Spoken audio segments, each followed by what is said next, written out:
Hello and welcome to my Game Week 23 watch list. There's a new addition to the watch list and it's the Goalkeepers. So starting off with the premiums, in my opinion Ederson is the best option.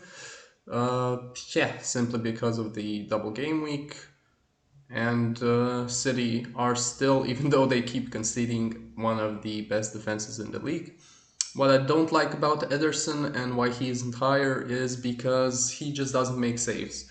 So it's 6 points or nothing, and by not making saves, he is not really in contention for the bonus points. So, okay option, but I wouldn't go there personally. Pope and Allison. Pope, the fixtures aren't looking great, and there's a blank game week. Plus, the Newcastle defenders are bargains for, I don't know, 4.5 million. You can get Botman, so I wouldn't go for Pope. Allison, Liverpool are just awful defensively. Even though he does make saves and he sometimes is in the bonus points, especially if they do keep a clean sheet and win 1 or 2-0. There's also a double game week, so that's appetizing, but for 5.4 million, I wouldn't go there. Lloris seems to have picked up an injury, so not really an option. Moving up to the 4.6 to 5.5 million bracket, or rather 5.3 million bracket. Apologies for that. The standout, of course, is Kepa, because he offers both the clean sheet potential and the save points, and of course the bonus points as well. He plays in the blank, and I think he plays in the other potential blank game week, which is game week 28. So Kepa, in my opinion, is simply the best option. If you don't have him already, the price is also really, really good. So if you don't have him already, don't feel like you've missed the boat and just get him in. I think he is the standout option amongst the goalkeepers. Ramsdale is also a good option, one I like, but the only problem with Ramsdale is he takes up an Arsenal spot. But with 2 double game weeks on the horizon, I think he is a good option, especially if, for example, you don't want to go for an Arsenal defender.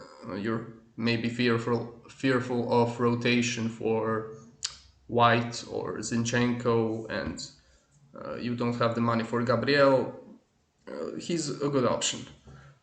Next up, Sa and Pickford. They are here, due to the fixtures, due to the fact that they play in blank game 25. Pickford also, I believe, plays in the potential blank game week 28.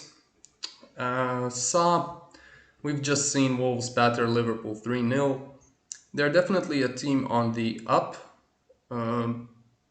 However, at 5 million, and the fact that they're Wolves, I mean, they're not the best teams, even though they do show some signs of improving under Lopetegui. There are better options, but I wouldn't call you an idiot for going for Jose Sa, for example. And Pickford, the Sean Dyche effect. I mean, we've seen them grind out a 1-0 victory against Arsenal, and I expect to see more of that in the near future. The fixtures, even though they have a double, aren't maybe the best. You'd expect them to concede against Liverpool, Leeds. Also, since sacking Jesse Marsch, they showed an improved performance against Manchester United. So the fixtures aren't maybe the best, but if he can get some clean sheets, he's definitely going to get saves and be in and amongst the bonus points. The rest of the goalkeepers in this bracket are just not worth considering, in my opinion. And a new option has emerged in the 3.9 to 4.0 million bracket, and it's Forster. So with, of course, the injury of Hugo Lloris, we have a 3.9 million playing goalkeeper, and the injury is about, I think, 5 to 7 weeks. So you could get some decent utility out of Forster. There are some decent fixtures for Spurs, and they've just kept back-to-back clean sheets, so a good option. good option definitely. And Ward gets a downgrade. He wasn't even on the watch list last time because there was no goalkeeper watch list. But yes, Ward would be higher, but due to the fact that Forster has emerged as a cheaper alternative, even though Ward is a nailed starter, and when Lloris is back, Forster will get dropped, I presume. Leicester just don't keep clean sheets. So yeah, that's it for the goalkeepers. Moving on to the defenders. At the top, still, of course, Kieran Trippier. He gets a small downgrade simply due to the fixtures. So if you don't have him yet, you can maybe hold on and wait a little bit longer. Because, yes, of course, against Bournemouth, he could get a massive haul and punish you. But Liverpool, then a blank, then Man City, he gets a small downgrade for simply due to fixture reasons. Laporte, yeah, uh, not really an option to consider too much, especially with Champions League rotation around the corner. The fixtures are great, there's a double game week, but the rotation is just too much, especially for that price.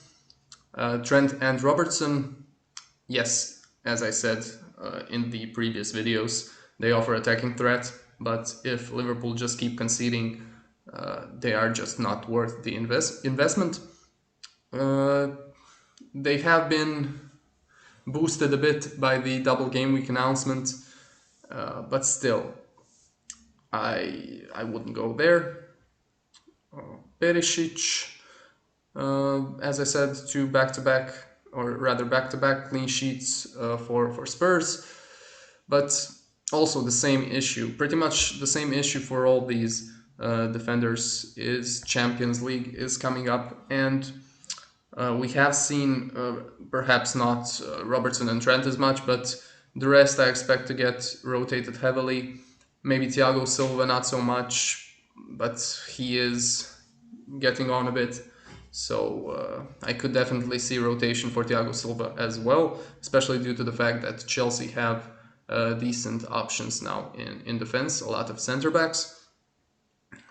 But as I said, Perisic, yeah, rotation risk, so not worth the money in my opinion. Thiago Silva, also pretty expensive, and uh, he has been a mainstay in this Chelsea defense, but I think he might miss the odd game now with the Champions League around the corner. James is an interesting proposition, but as we've seen already, he got hooked off at 59 minutes, and with Champions League, we have to presume that he will miss some games, he will get rotated, he will get subbed off early. But of course, if we had a guarantee that James would start every game and not get injured again, he would be right at the top of this list. But we don't have that guarantee, so he remains here. I still have to see a bit more from Chelsea to say that they are a defense we should be looking at.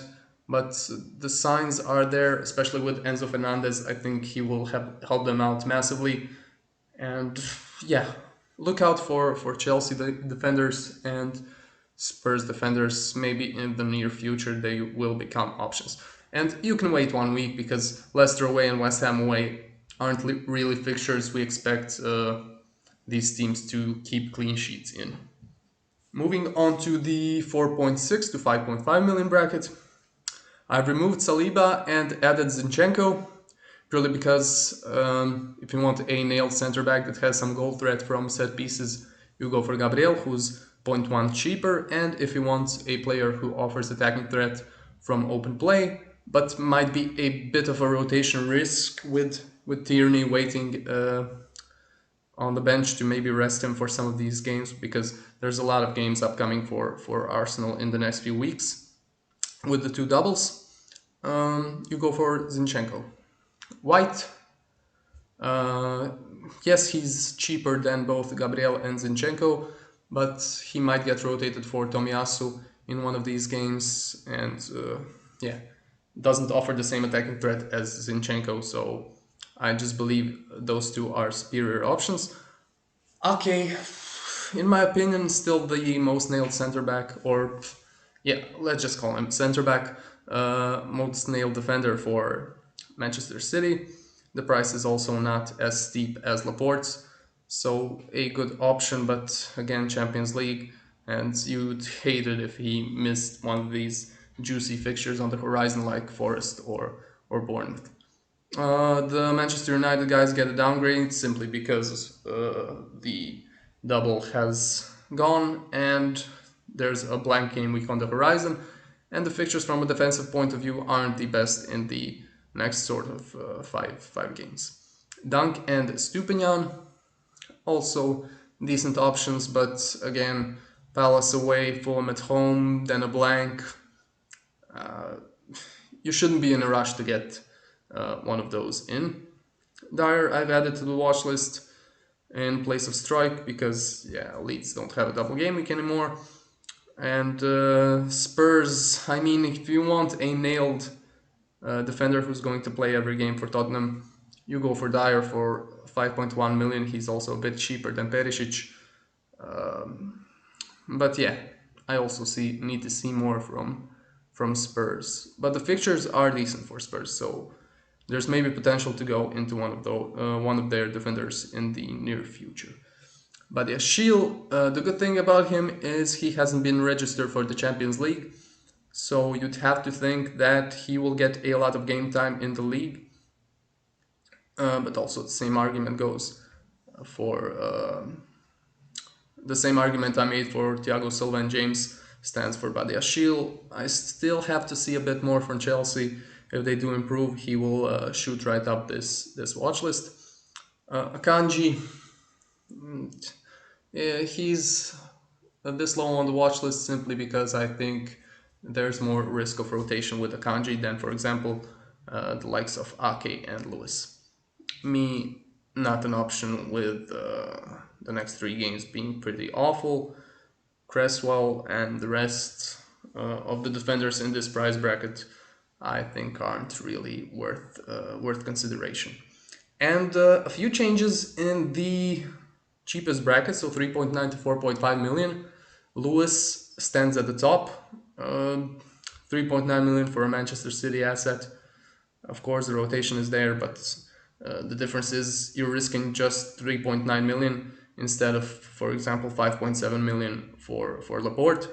So the risk is not as high, and yeah, don't expect attacking returns or anything, but for that price, if you get a few clean sheets, I think you're more than happy. Botman gets a downgrade simply, yeah, due to fixture reasons, same as Trippier. I've added Kilman and Tarkovsky. So Kilman,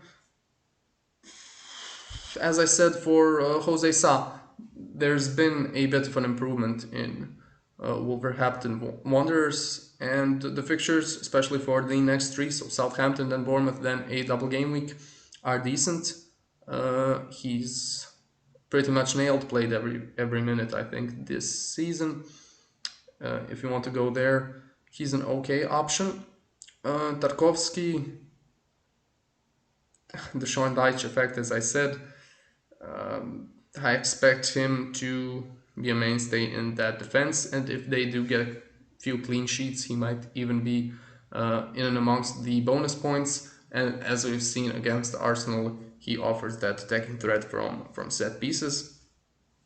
The reason he's in the same bracket as Kilman is due to the fact that in the potential blank game week 28, he does have a guaranteed fixture. So even though the fixtures are rougher in the next few, then for example Kilman's, he offers that extra bit of utility in the future. Mings, I've also added to the watch list, another player who plays in both blank game week 25 and blank game week 28. But Villa aren't the best defensive team, let's just put it that way. Especially if you watched the game against Leicester, you know what I'm talking about. There's mistakes in them, in their defenders. There's mistakes. There's just not a big enough emphasis on defending, like for example with Tarkovsky with Everton, who are in theory a weaker team than Aston Villa, but they prioritize keeping clean sheets much more than, for example, Aston Villa do. So while Aston Villa do have the 25 and 28 fixtures, who which are actually pretty kind. I think it's Everton away, and then it's Bournemouth, I think, at home. If you're getting him in for just those two games, it's okay, but yeah, not the best defensive team in in this bracket. Bueno gets a downgrade. Yeah, we'd seen Aït coming in, and especially after they smashed Liverpool 3-0, you'd have to think Lopetegui keeps the same lineup. So yeah, unfortunately, for 3.9, I mean, you can still risk it, but he's just not a good option currently. And Patterson is coming back from an injury, but same thing with Bueno. There's there's no guarantees that he will be a starter. That's it for the defenders. Moving on to the midfielders, we have a small downgrade for Bruno Fernandes. So KDB sits at the top currently. It's just the fixtures play. I mean, a double game week, then Forest, then Bournemouth. Expect him, of course, to be rotated for one, if not two, of those games. As I've said throughout this video, Champions League is around the corner, and we've already seen KDB benched for a couple of game weeks. So just no guarantees, but the potential is there. However, he isn't higher simply due to the fact that Mahrez is in my opinion, more explosive option at a more affordable price. Bruno, he's still a decent option. Leeds and Leicester are still good fixtures. It's just the blank game week that's hurting him a little bit. We've seen him take a penalty, so that's a positive sign for Bruno owners. As I remember, Rashford took one in the cup, but perhaps it was just due to the fact that he was on a hat trick, I think. So yeah, Bruno decided to give it to Rashford, and it was the last minute, I think, of the game. So yeah, still on penalties. Bruno, still a good option. A lot of people, I presume, are making the switch from Bruno to KDB. It could pay off, definitely, with the double and then the next two fixtures, but I wouldn't be in a rush if I were you. If you have more pressing concerns in your team, just keep Bruno for the next two game weeks. He can do some damage there. Salah gets a small upgrade. He's not on the level of Bruno and KDB currently, just because Liverpool are a much worse team than City and Manchester United at the moment. When the game week 25 comes around, maybe Liverpool will be an improved side. Maybe they will show something against Everton and Newcastle, but currently I wouldn't go for Mo Salah, even with the double game week on the horizon. Son and Sterling, still not options worth considering. In the 7.3 to 8.3 million bracket, we have Saka at the top. You could make an argument that Odegaard is more valuable as an asset, but with the addition of penalties to Saka's arsenal, yeah, accidental pun.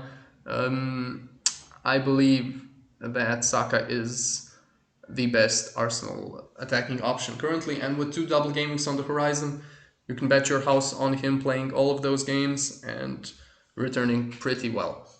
So yeah, if you're looking for a midfielder, don't be distracted by the price. Saka is just a better option than both Salah and KDB and Bruno, in my opinion.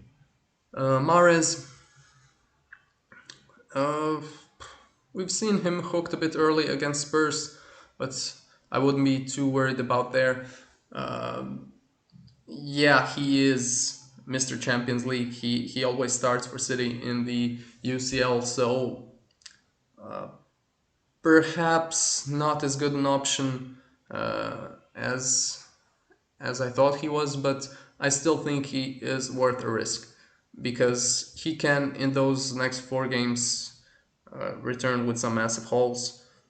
Simply the second most likely source of goals for Manchester City. So I think Mahrez is still a good option.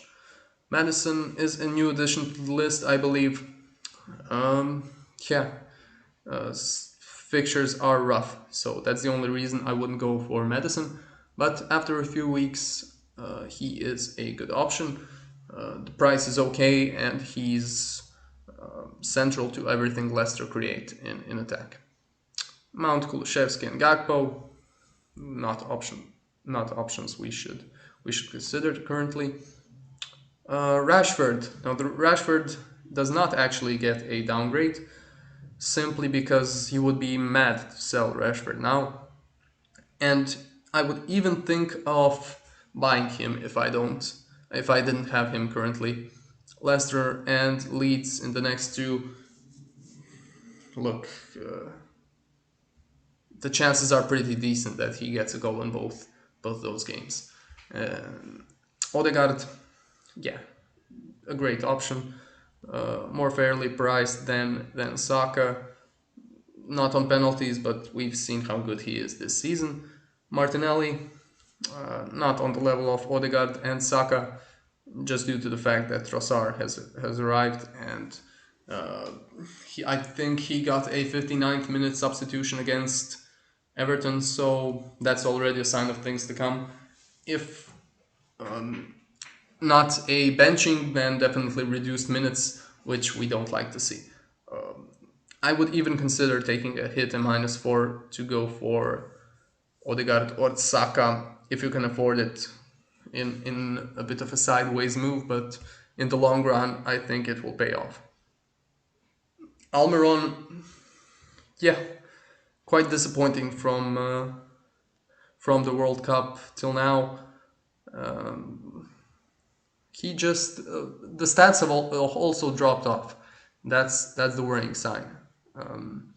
He did have an assist ruled out against West Ham because the ball crossed the line, but with such a plethora of good midfield options, I would think about ditching Almiron if you have him, or and yeah, I wouldn't really be going for him currently. But at that price and playing for a good Newcastle side, or a great Newcastle side rather, he's still an okay option. I wouldn't be in a rush to get him out if you have bigger fish to fry in your team. I've removed Aronson from the watch list, so Harrison is the only Leeds midfielder in this bracket right now. Encouraging signs against Manchester United. Let's see if they can repeat that good performance in the next game. They're also, of course, playing Manchester United again. So yeah, we'll see. With Jesse Marsh leaving, a bit of a new manager bounce is to be expected. So with Everton, Southampton on the horizon, Chelsea, and then Brighton. I mean, not an awful option, but of course, with same argument goes as I made with Almiron. There are just better options currently. Same with Ward-Prowse and Mudryk. In the 4.2 to 5.2 million bracket, there's a few additions, or one addition actually. But let's start with the Brighton guys. Still excellent value, I believe. Brighton still a great attacking team. Unlucky to score just one goal against Bournemouth. So if you have them, rather hold them. And if you don't, maybe not. Maybe don't go for them currently with Palace away, Fulham at home, and then a blank. But at that price and the potential they both have, if you don't go for them, they might just punish you. So yeah, it's a tough one. It's a tough one with the Brighton midfielders. If you have cover for the Gaming 25 on your bench, someone who can step in for Mitoma or March, there are options worth considering. Pereira gets a small downgrade. Yeah, just due to the fact that in his price bracket there's more options now, so he isn't as invaluable as he used to be. Bailey remains a good enabler, plays in blank game week 25 and plays in the potential blank 28, seemingly nailed and plays up front. Yes, his end product is questionable, but against City and Arsenal, I mean, I presume if you get him now, you won't be playing him. He will be on your bench. But even in these fixtures, someone like Bailey can get something, so not the worst option. Somerville is the new addition to the watch list at 4.2 million. Yes, there's risk with Sinistera, with Aronson, with a lot of competition in the attacking spots for Leeds. But 4.2 is an amazing price, and yeah, the kid is talented. And the Silva gets a downgrade. Same argument with as I made with Pereira. The more options there are, of course, the less appealing these players become. And yeah, that's it for the midfielders. And rounding off with the watch list with the forwards. Haaland's still the best option, not much needs to be said there. Kane gets a rise due to the fixtures and the fact that he's just been so amazingly consistent this season. If you need a second premium option, he's, even though he lacks the perhaps monster haul potential of the likes of KDB, due to the fact that KDB does have the double game week. He's just a consistent option and central to everything Spurs do. So I think it's time to give him the honors of being in the same bracket as Haaland, because he's just having a great season. Everything is going right for him. Even when he doesn't get a lot of chances, he manages to find a way to get a goal or an assist. So the second best premium after Haaland in the game currently. Darwin gets a small rise, I think. Yeah, due to the double game week, but it's still the same old Darwin. We've seen him miss chances left and right, and yeah, wouldn't go there personally. In the 6.0 to 7.7 million bracket, we have Nketiah at the top.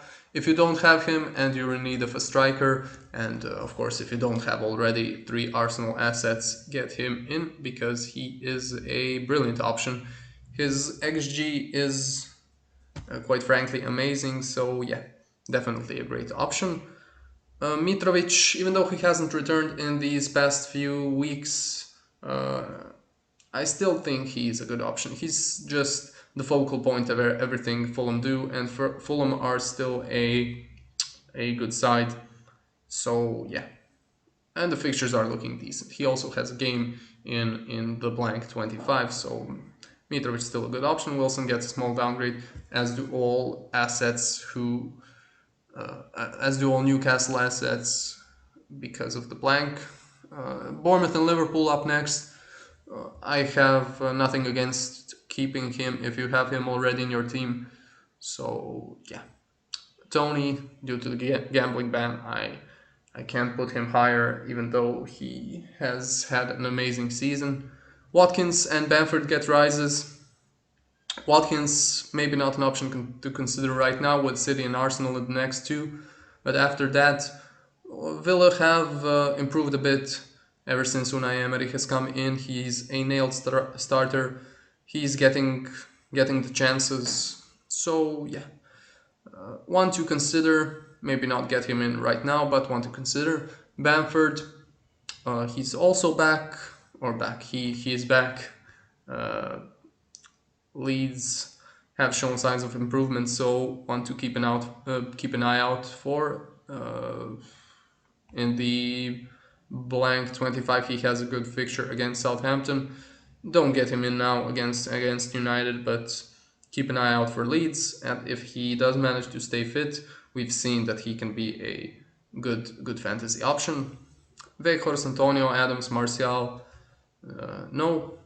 4.6 to 5.9. Nonto still remains at the top, even though the double game week is gone. He seems seems like the most interesting Leeds option for sure, factoring in his price and just the way he's playing currently.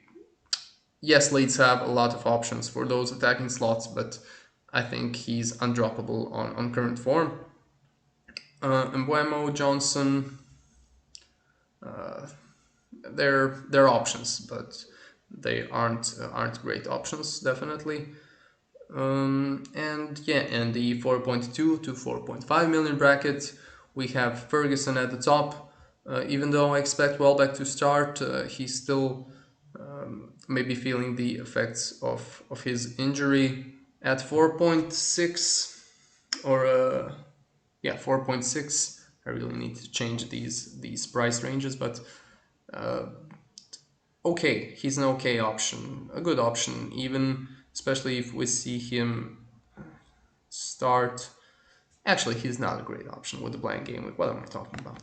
Let's just color him like that.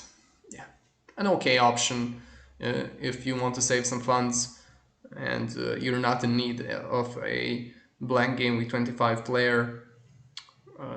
He's the one forwards in Brighton who can actually score goals. So I expect him to come back in the starting lineup when he is fully fit. And Greenwood, yeah, remains here just due to the fact that if you're not playing with three forwards and you want to save some money, he gets the occasional minutes. So yeah, that's pretty much it for the watch list. Thanks for watching and have a good game week.